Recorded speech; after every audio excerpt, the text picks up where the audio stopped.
I could not be here breathing and be comfortable if I was really as bad as they was making it. Nobody could be around me. So for me to be this calm, I must have some kind of inner peace. And my inner peace is knowing that once everybody take the time to really see what type of person I am, you'd be surprised that I stuck around this long. I have to make the life that I do live as happy as I can and try to do the best with what I have. Live the best life I can live, be as happy as I can be. Nothing is perfect for anybody. I don't know. Boys, I swear, I think I figured it out. You know why they don't want us redneck brothers and sisters and the hood brothers and sisters getting along? You know why? Because we'd be unstoppable. I'm telling you right now, we would shut shit down.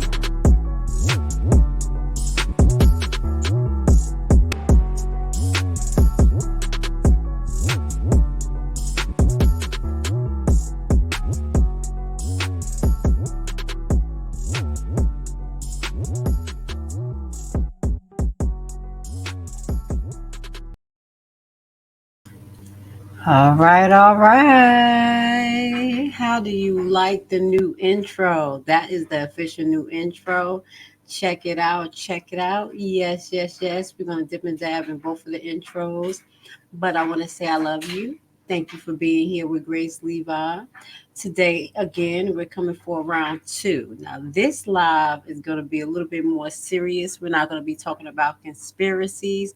We're going to go back into trending topics with some community updates, news, migration, and a little bit more. You know how we do, but we're going to talk from an enlightenment perspective. Now, one of the first updates I want to give is in relation to the Goon Squad.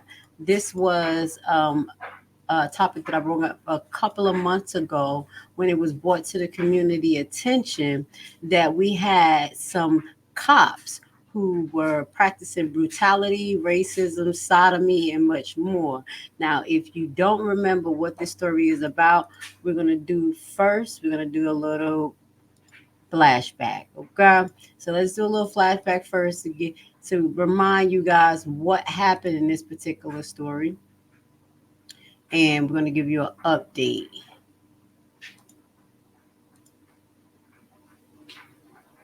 Let me make sure I got everything on the screen. Blessings to you today. All right, some of the things I say today may hurt your feelings, but it's going to be the truth and from an enlightenment perspective so we all can grow. Let's get to it. Deputies involved in this incident were placed on administrative leave pending final investigative findings.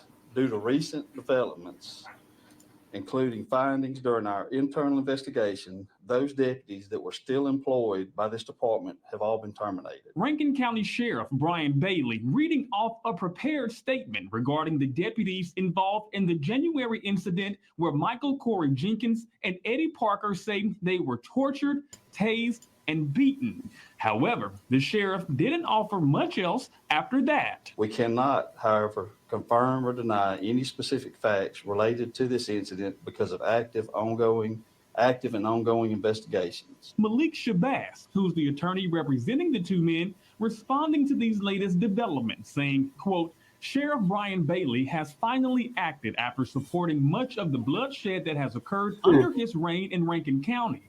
The next credible and honorable step for Brian Bailey is to resign or to be ousted. End quote. Everything dating back to January 24th. That's when deputies were called out to 135 Connerly Road in Braxton after reports of narcotic activity. While responding, Shabazz says the deputies tased, punched, and sexually abused the two men for 90 minutes, and one deputy shot Jenkins in the face. Body cameras were not activated during this entire incident. Now let's just clarify. Now the background story is not that they were looking at the house for narcotics. It was allegedly comes out that one of the officers had an issue that these black men were living with a white woman, and it was a call that was released or a text that said we got a hit tonight, and all of the Goon squad, they didn't know who it was, what was going on. They were down for the call. So I just want to clarify that because this is a flashback, and you know how the news do. They give us one narrative, but it'd be a little bit deeper. February, the Department of Justice opened an investigation into possible civil rights violations by the Rankin County Sheriff's Department. On June 12th, a civil rights lawsuit was filed against the deputies involved at the sheriff's department seeking $400 million in compensatory and punitive damages. Then, more than a week later, on June 23rd, deputies involved in the incident were fired from the department. While Shabazz is happy to hear that the deputies have been fired, he says he still thinks they should face a stiffer punishment, saying, quote, however, criminal indictments of the deputies from the Attorney General of the state of Mississippi and criminal indictments by the Civil Rights Division of the Department of Justice is the next step in this tough fight for justice in this nasty ordeal, end quote. So this was a flashback of what happened, but it gets a little bit more deeper as far as the details of what went on. A 90-minute of abuse, sexual abuse. One of the guys was shot in the face as well. So these were two of the officers who pled guilty about 7 months ago. And now we have a few more officers that's going down for this particular situation. Let's get the video playing. Police officers head back in court. 6 former Mississippi police officers head back in court. We're back in court. They've already pleaded guilty to federal charges of torturing 2 black men. Well, now they are staring down state charges. Prosecutors say the suspects, all of whom are white, called themselves the Goon Squad because of the excessive force that they've used. CNET's Ryan Young. He's following this. He joins us now. Ryan, can you talk us through this next round of charges that these men are facing? And also, you spoke with the victims. Yeah, Kate, this has been heart-wrenching for those victims. They, for quite some time, have been trying to get anyone to listen to them about what they experienced on that night. 2 hours of torture. When you think about having oil spilled on your body, eggs thrown at you while you recall the N-word over and over. For quite some time, these men were trying to get someone to pay attention. Now, look, this is the first time we've actually seen these men in court because that first case was a federal trial. And as you know, can't get cameras in there. But this is a state court case. In fact, I can see on another monitor, this is pretty much wrapped up. You can see the video there of these men walking into court. They call themselves the Goon Squad, and it was their job to go out and dispense justice the way they wanted to. In fact, at one point, they even tried to sexually assault these men, and they used their tasers over and over again to see who had the most powerful taser. But listen to the men involved in this case and the horror they had to go through. That's torture. I crawled here to this spot, and they started beating me here and tasing me. As you can see, blood spots and all. And my blood spots there. I'm embarrassed. Yeah, that was Eddie Parker and Michael Jenkins. When you think about Michael Jenkins, at one point, one of these officers who was admitted to this took out a gun, and they believed they had cleared the gun. They put it in his mouth, and they pulled the trigger. He cleared the gun again and put it back in his mouth and pulled the trigger. At that point, it shot through his tongue and exited his neck. That's why he has trouble talking to this day. He'll be dealing with this for the rest of his life. Now these charges are moving forward. Everyone involved in this case said they've never seen something like this in law enforcement. And you, of course, asked the question, what happened to the sheriff? The sheriff said he had no idea this Goon Squad was operating inside his department. And that's a lie. We talked about these type of squads that they have in different departments. They even have sexual task squads for specific issues in the area. Like they have gang units, they had carjacking units. I do apologize, when we was in Jersey. So it depends on the situation. Now, I don't know what this Goon Squad was set up for, but you can see the horrendous actions that they took against these 2 gentlemen for no reason, because these 2 gentlemen, they didn't find drugs. There was no charges. It was literally a battery. So now we have another update. We have 2 more of these individuals, and I'm gonna call them individuals being nice, but these heinous criminals being prosecuted. Okay, so this is up to 3 days ago. So I'm going to give you an update on this. It's the heart of man, guys. 2 more Mississippi deputies sentenced for role in Goon Squad torture of 2 men. This was March 20th, a couple of days ago. Former Mississippi Sheriff Deputy Daniel Oakdookie and Christian Dedmon on Wednesday became the latest member of the self-described Rankin County Goon Squad to be sentenced to prison in 2023 torture of two black men. United States District Judge Tom Lee sentenced former Deputy Christian Deadman to 40 years in federal prison Wednesday afternoon for his role in the prolonged beating and torture of Michael Corey Jenkins and Eddie Parker. Deadman said he entered law enforcement to make a difference and wish he could have taken back the harm that he caused. Federal prosecutors said Deadman was the most preserved of the six allegedly Goon Squad deputies and has a history of excessive force. So he was the most preserved. He has a history of excessive force.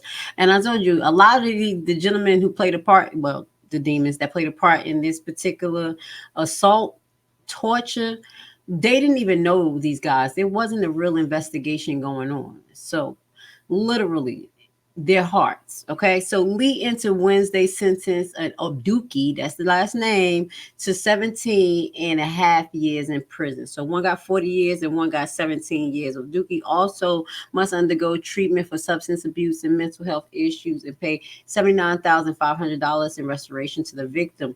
On Tuesday, two other former deputies were sentenced. Hunter Edward got 20 years in prison. Jeffrey Middleton was sentenced to 17. Sentencing is expected to remain former deputy Joshua Hartford and Burnett McApplin Thursday. So those are going to be the last two that is going to be sentenced in this heinous act.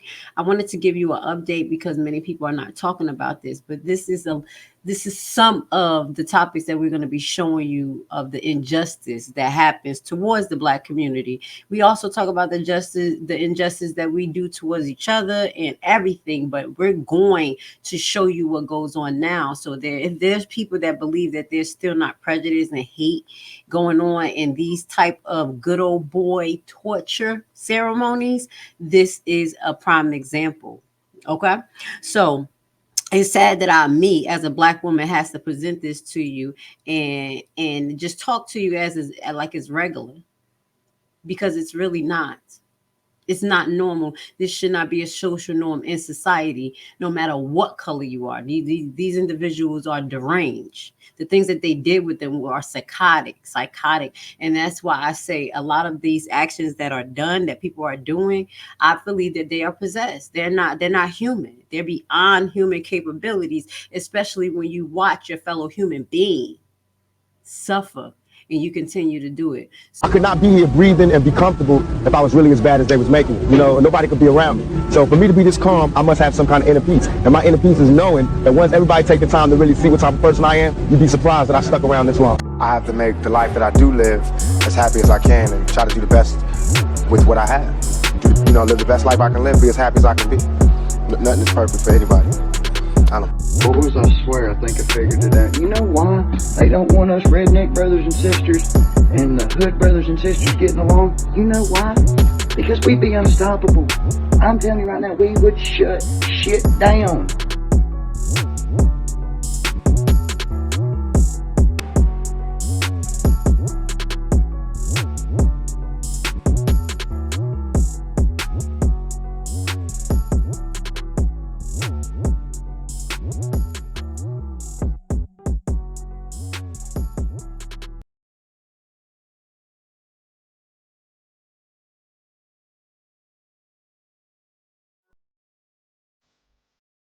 The real estate market often seems like a distant world where only an elite of experts is successful.